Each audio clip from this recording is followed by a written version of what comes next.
ಬೆಳಗ್ಗೆ ಎದ್ದು ಅಂಗಳ ಸ್ವಚ್ಛ ಮಾಡಿ ನಮ್ಮ ಸಿಸ್ಟರ್ ಏನೋ ಗೆರೆ ಹಾಕತ್ತಾಳ ಅಂತೇಳಿ ನೋಡಿದಕ್ಕೆ ಇಷ್ಟು ಚಂದ ರಂಗೋಲಿ ತೆಗೆದುಬಿಟ್ರಿ.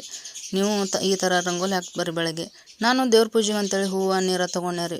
ಹೂವು ನೀರು ತೊಗೊಂಡು ದೇವ್ರುಗಳನ್ನ ಪೂಜೆ ಮಾಡಿ ಲಿಂಗಕ್ಕೆ ಶಿವಲಿಂಗ ಪುಷ್ಪ ಅಂದ್ರೆ ಶಂಖ ಪುಷ್ಪನ ಅಂತ ಕರಿತೀವಿ ರೀ. ಅದನ್ನು ತೊಗೊಂಡು ಅರ್ಪಿಸಿ ಅಗರಬತ್ತಿಯನ್ನು ಬೆಳಗ್ನಿ ರೀ.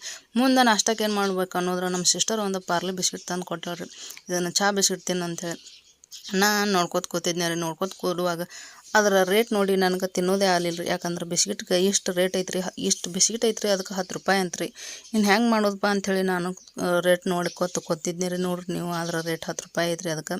ಮತ್ತು ಇದನ್ನು ಹರಿಯೋದು ಬೇಡ ಅಂತೇಳಿ ನಾ ಇಡಾತಿದ್ನಿ ರೀ. ಇಡೋದಕ್ಕೆ ನಮ್ಮ ಮಮ್ಮಿ ತೊಗೊಂಡು ಅದನ್ನ ಹರಿದ ಬಿಟ್ಟಳ್ರಿ.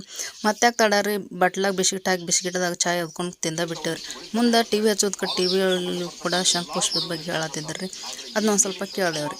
ಶನೇಶ್ವರನಿಗೆ ಅಷ್ಟೇ ಪ್ರೀತಿಯಾಗಿರ್ತಕ್ಕಂಥದ್ದು. ಕಾರಣ ನೀಲವರ್ಣಂ ನೀಲಮಾಲ್ಯಾಂಬರಂ ನೀಲಗಂಧಾನುಲೇಪನಂ ನೀಲಾಶ್ವ ನೀಲಛತ್ರ ಧ್ವಜರತಾಕಾರ ಶೋಭಿತಂ ಅಂತ ಹೇಳ್ತೀವಿ. ಅಂದ್ರೆ ನೀಲಿ ಬಣ್ಣದ ಹೂ ಭಗವಂತನಿಗೆ ಪ್ರೀತಿ ಎಂಬತಕ್ಕಂಥದ್ದು.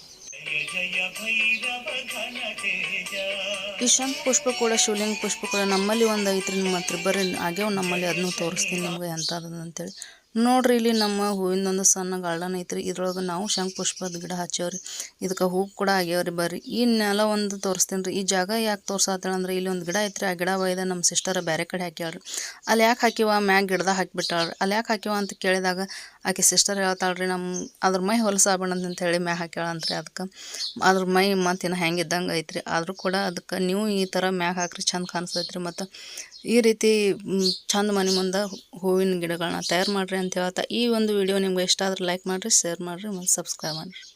Thank you.